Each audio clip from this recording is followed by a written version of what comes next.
Bienvenue sur soinnature.fr, la chaîne qui vous parle de votre santé, de votre bien-être et de votre épanouissement personnel. Alors, je m'appelle Christelle, je suis naturopathe et je vous parle des 8 docteurs qui maintiennent votre santé de sa façon optimale. Alors aujourd'hui, nous allons parler tout spécifiquement du docteur qu'est l'alimentation, la diététique. Oui, c'est vrai que il y a ce que disait justement le médecin, on dit le père des médecins, Hippocrate, que votre médicament soit que votre alimentation soit votre médicament. Et oui, nos cellules sont composées des micronutriments que nous leur apportons à travers notre alimentation et puis aussi de la capacité par exemple de l'intestin à produire certaines vitamines. Mais tout ça vient des éléments que l'on donne, le carburant que l'on donne à notre corps. Vous n'auriez pas l'idée de mettre un mauvais carburant dans votre voiture, vous auriez des problèmes. Et bien, de la même façon que les animaux consomment en général quand ils sont dans l'état naturel ceux qui leur conviennent et pas autre chose, nous avons aussi besoin d'apprendre et de réapprendre à savoir qu'est-ce qui nous convient, qu'est-ce que notre corps digère correctement et comment les aliments sont traités quand ils arrivent, ils passent de la bouche au reste du tube digestif. Alors aujourd'hui, comme c'est un sujet assez vaste, on va pas tout voir. On va voir seulement certains aspects et lors d'une prochaine vidéo, nous verrons plus en détail. Alors je vous invite aussi à me suivre par la suite sur Instagram, je suis présente aussi sur Facebook. Vous pouvez aussi me retrouver sur mon site internet soinnature.fr. Vous pouvez me consulter aussi si vous avez des troubles digestifs, si vous avez d'autres problèmes de santé. Je pourrais vous aider, vous donner des conseils. Je prendrai le temps de faire une analyse vraiment spécifique pour vous. Et avec toutes les connaissances que j'ai apprises, je les mettrai à votre profit. Alors aujourd'hui, je ne vais pas faire une vidéo trop longue sur l'alimentation pour que vous puissiez retenir déjà ce que je vous dis et qu'on puisse se retrouver par la suite pour aller un peu plus loin lors de prochaines rencontres.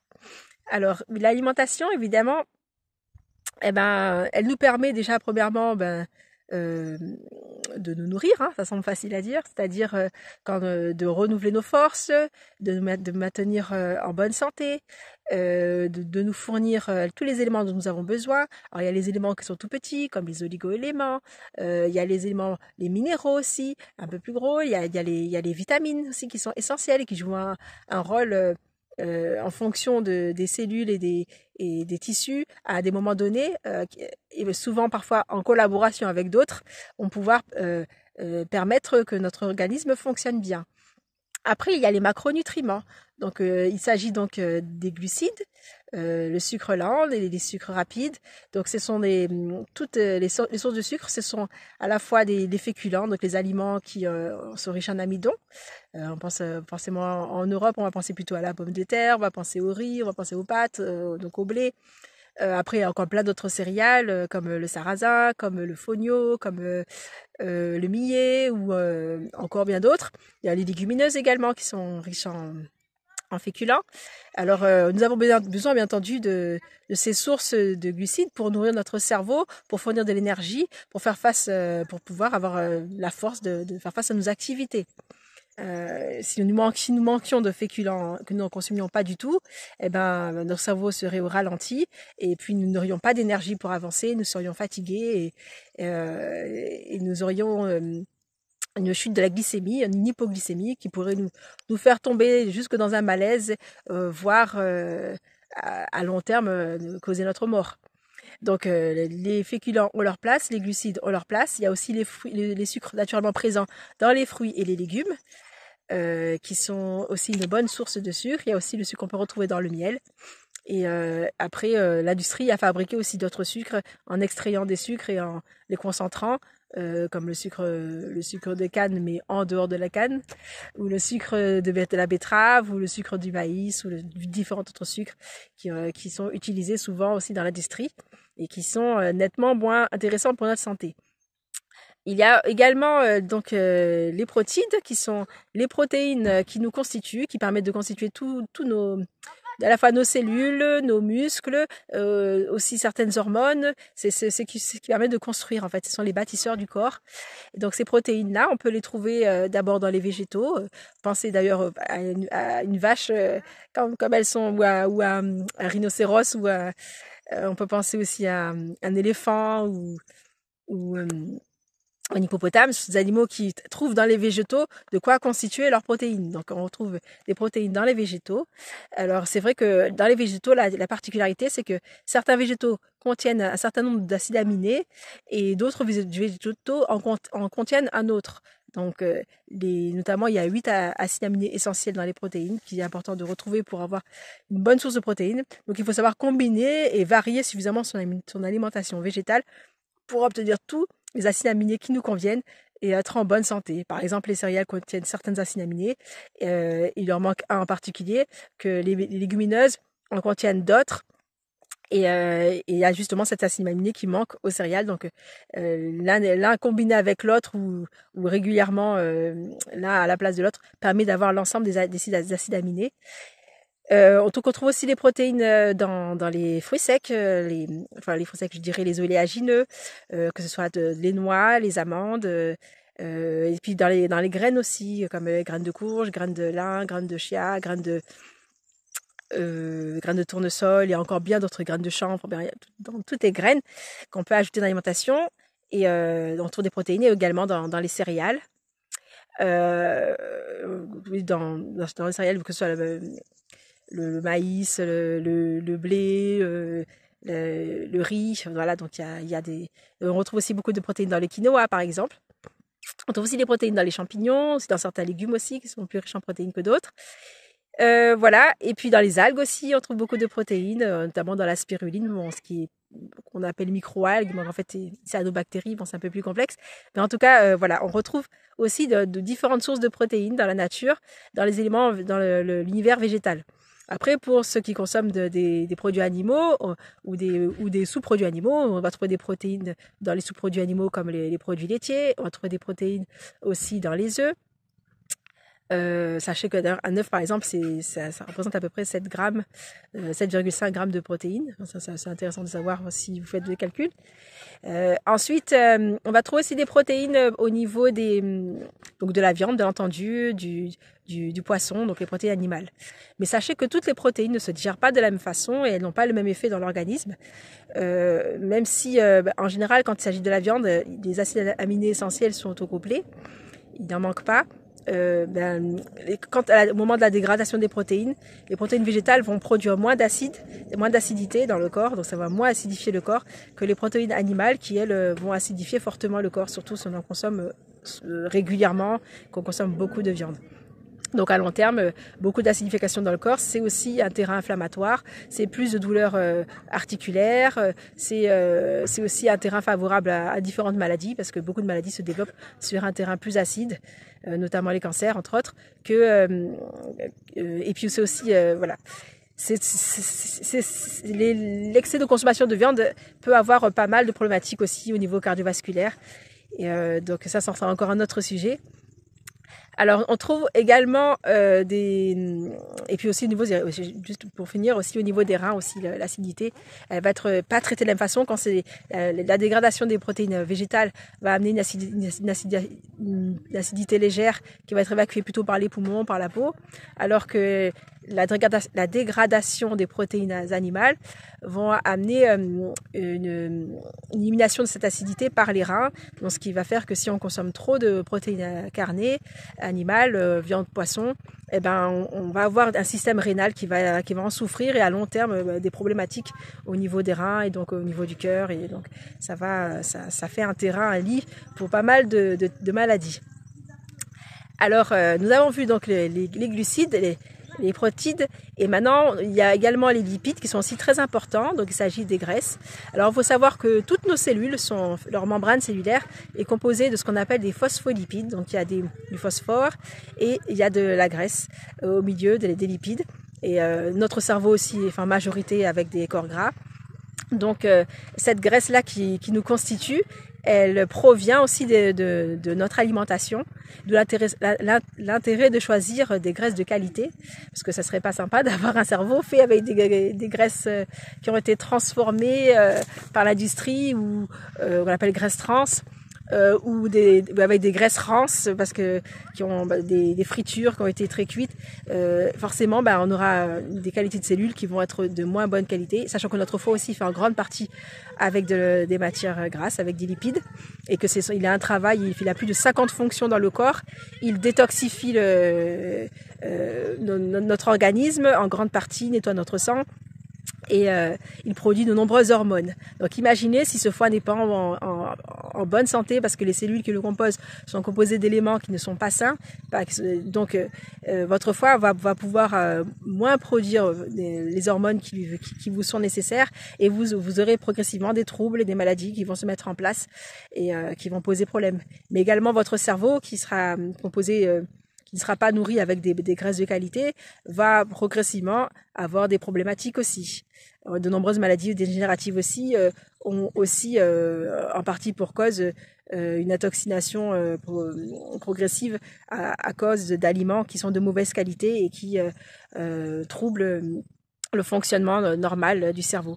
Notamment, des chercheurs ont trouvé que concernant la maladie d'Alzheimer, il y avait un fort lien avec aussi l'alimentation et l'état de dégénérescence du cerveau, notamment l'excès de consommation de sucre et de mauvaises graisses aussi, mais aussi la toxination des aliments aussi, la qualité des aliments aussi est importante parce que au-delà, donc je vous ai parlé des micro et des macronutriments. Et je rentrerai plus dans les détails dans les prochaines vidéos sur l'intérêt de chacun, notamment des vitamines et de certains minéraux. Mais également, il y a aussi tout ce qu'on trouve comme avec l'alimentation industrielle, comme additifs, comme pesticides, comme conservateurs, aussi les plastiques dans des emballages, les conditions dans lesquelles les aliments ont été faits, si l'aliment est trop cuit, pas trop cuit, voilà. Tous ces éléments-là, ça va interagir. Et puis, il y a la présence aussi des parasites. Il y a beaucoup, notamment dans les viandes, il y a souvent beaucoup de parasites quand on le regarde au microscope. Notamment, j'avais une vidéo comme ça qui montrait comment dans la charcuterie on pouvait retrouver énormément de vers. Donc il y a des chair animales comme ça, comme la viande de porc par exemple, qui est très très infestée de micro-parasites et qui se retrouvent dans le corps et qui vont infester les différents organes, dont le cerveau. Et permettre à la longue que le cerveau fasse une barrière de protection, et cette barrière de protection se dégradant amènera des plaques d'amyloïdes qui favoriseront la présence de la maladie d'Alzheimer par exemple. Voilà, donc je vous parlerai après plus spécifiquement dans d'autres vidéos des différentes maladies et de leurs causes. Mais c'est pour vous dire que l'importance de la qualité des aliments que vous mettez dans votre bouche est capitale. Voilà, s'il y a une chose que vous devez retenir, c'est ça. Et pour bien fonctionner, il nous faut de tous les aliments. Alors moi, je vous dis une chose, arrêtez les régimes restrictifs. Arrêtez, je consomme que de ceci, pas de cela. Parce que premièrement, vous ne pouvez pas tenir dans le temps. Il y aura toujours des moments de craquage où vous allez craquer pour une boisson hyper sucrée ou craquer pour un snack hyper riche d'additifs frits et malsains. Et au final, vous allez tout casser. Et en plus, vous allez vous intoxiner, vous allez développer des comportements alimentaires qui seront malsains et qui amèneront au final la maladie et vous n'arriverez pas à atteindre vos objectifs de perte de poids ou de retrouver la forme, puisque votre corps va ressentir ce stress alimentaire et qui va se mettre en mode stockage et que vous aurez encore plus de mal à éliminer les aliments. Donc c'est vrai que parfois il y a la problématique de la résistance à l'insuline, donc du fait d'avoir consommé excessivement des produits sucrés, mais on en reparlera aussi lors d'une autre vidéo. Mais ce qui est important, c'est que si vous choisissez la qualité de vos aliments, notamment des aliments qui n'ont pas été transformés, qui sont de qualité ancestrale, je pense par exemple les céréales anciennes comme le sarrasin, le millet, le quinoa, des céréales qui ont été très peu touchées, ou des versions de blé ancien comme le camut, le petit épeautre, le riz basmati complet, que vous les choisissez complètes, non transformées, donc ou semi-complètes si vous avez du mal à digérer le complet. Vous n'aurez pas des problématiques et que vous les mangez de façon équilibrée, régulière avec les autres aliments, notamment tous les végétaux, tous les légumes, tous les fruits au moment opportun. Vous n'aurez pas de problème de surpoids, vous aurez la ligne, vous serez en forme. Il n'y a pas d'aliment diabolique, mauvais, qui vous détruit si l'aliment il est sain, il est naturel, il est pris de la façon la plus adéquate. Et moi je suis là pour vous apprendre à savoir quoi manger. Alors voilà, donc si je peux vous dire quelque chose, aussi, s'il faut vous reteniez quelque chose, c'est que votre corps a besoin de tous ces éléments pour être équilibré en bonne santé et pour que votre esprit aussi soit équilibré et en bonne santé. Vous sachiez faire face au stress, parce que pour faire face au stress, il faut que votre corps produise aussi des hormones qui vous permettent de résister. Et ces hormones-là ont besoin de certains minéraux, de certains éléments qui sont présents, notamment les vitamines du groupe B qui sont présentes dans les céréales complètes, et certaines protéines, certaines matières grasses de qualité pour pouvoir bien fonctionner. Notamment l'importance des oméga 3 aussi, qui sont souvent qui manquent dans notre alimentation et qu'on retrouve dans les noix, dans les amandes, dans les voilà. Et donc je vous invite dans les graines de lin, dans pas mal de graines et dans les huiles, donc les huiles de qualité, d'avoir des huiles qui sont crues de première pression à froid. Donc essayez de voilà, manger simplement, ne vous privez de rien de ce qui est sain et naturel et allez d'abord vers tout ce qui est cru, autant que votre digestion vous le permette, si vous n'êtes pas déjà trop enflammé au niveau de l'intestin, parce que notre corps est fait pour digérer le cru d'abord. Donc commencez toujours votre repas par quelque chose de cru. Ça permettra d'avoir suffisamment d'enzymes, de vitamines et de minéraux pour digérer ce qui sera cuit et qui a été dénaturé, que votre corps a plus de mal à reconnaître. Donc ça, c'est le premier conseil. Évitez de finir votre repas par quelque chose de sucré. Le problématique, souvent, on a des fausses croyances. On croit que le fait de manger quelque chose de cru, même à la fin du repas, pose problème. C'est pas le fait que les choses soient crues, c'est le fait qu'il y a certains autres, c'est vrai dans les aliments, mais c'est le fait de ne pas manger du sucre après avoir mangé des aliments complexes, parce que le sucre va être digéré à la fin, parce qu'il y a un ordre de digestion dans le corps. Le corps va d'abord s'attaquer aux protéines, et donc le sucre va rester, et en restant, il va faire fermenter ce qui est dans l'estomac et dans l'intestin, et favoriser donc une dysbiose digestive, c'est-à-dire une mauvaise digestion, et donc un microbiote intestinal, donc une flore bactérienne qui sera de mauvaise qualité et qui sera un terrain pour d'autres maladies. Donc voilà pour aujourd'hui, je vais m'arrêter là-dessus. Retenez ça, mangez cru, mangez de chaque type d'aliment. Dans votre assiette, et une plus grosse partie pour tout ce qui est légumes. Mangez les fruits aussi, mais avant les céréales ou autre chose. Laissez une demi-heure entre le moment des fruits et les céréales peut-être que vous mangerez derrière. On parlera plus spécifiquement dans une vidéo de qu'est-ce qu'un bon petit déjeuner. Ou ça peut être aussi que des fruits, hein. Vous n'êtes pas obligé de manger des céréales, mais si vous en mangez, de séparer les deux. Et lors des repas, d'avoir dans votre assiette donc un peu de crudité, des légumes crus. Après, vous allez manger votre entrée, des légumes cuits, accompagnés des céréales, si c'est des céréales, inféculents, des céréales anciennes non transformées, dans une quantité raisonnable, une petite quantité, vous n'en avez pas besoin d'énormément, surtout si vous êtes sédentaire, donc une petite quantité. Et puis une source de protéines qui peut être végétale, ça peut être aussi du soja, du tofu, si vous n'avez pas de problématique au niveau des hormones, bien que là on peut en parler qu'il y a des fausses croyances aussi sur le soja et qui au contraire peut être bénéfique pour certaines personnes qui ont des troubles hormonaux. Ensuite, vous pouvez donc j'ai dit d'avoir une crudité, des légumes cuits, une part de féculents, ça peut être des céréales, ça peut être si on est aux Antilles par exemple, ça peut être il y a les bananes légumes, ça peut être des ignames, ça peut être des dachines, ça peut être tous ces légumes qu'on connaît, légumes pays qui sont des féculents, donc une portion raisonnable de ça, et une source de protéines. Moi, je vous encourage plutôt une source de protéines végétales. Ça peut être des légumineuses, comme des lentilles, des haricots rouges, comme du lupin, ça peut être sinon des champignons, ça peut être sinon une sauce faite à partir d'oléagineux, une sauce ça peut être voilà, voilà. Après vous pouvez ne manger que je vous ai dit légumes crus, légumes cuits et une légumineuse, des lentilles avec, quelque chose comme ça. Et après le repas suivant de varier. Et l'idéal c'est de varier les aliments, de faire en sorte qu'il y ait beaucoup de couleurs dans votre assiette, tantôt du orange, du jaune, du rouge, du vert, sachant que plus il y a de couleurs, plus il y a de micronutriments et notamment des antioxydants, et donc qui préservent vos cellules. Et quand vous mangerez comme ça, buvez suffisamment, pas au repas, mais en dehors des repas, au moins 2 heures avant le repas et une demi-heure après, non, au moins 2 heures après le repas, excusez-moi, et une demi-heure avant le repas. Et sinon, au moins 8 verres d'eau par jour. 2 heures le matin au réveil, 2 heures dans la matinée, après 2 heures après le repas, encore 2 verres. Et dans l'après-midi encore 2 verres jusqu'en fin d'après-midi et ne plus boire le soir.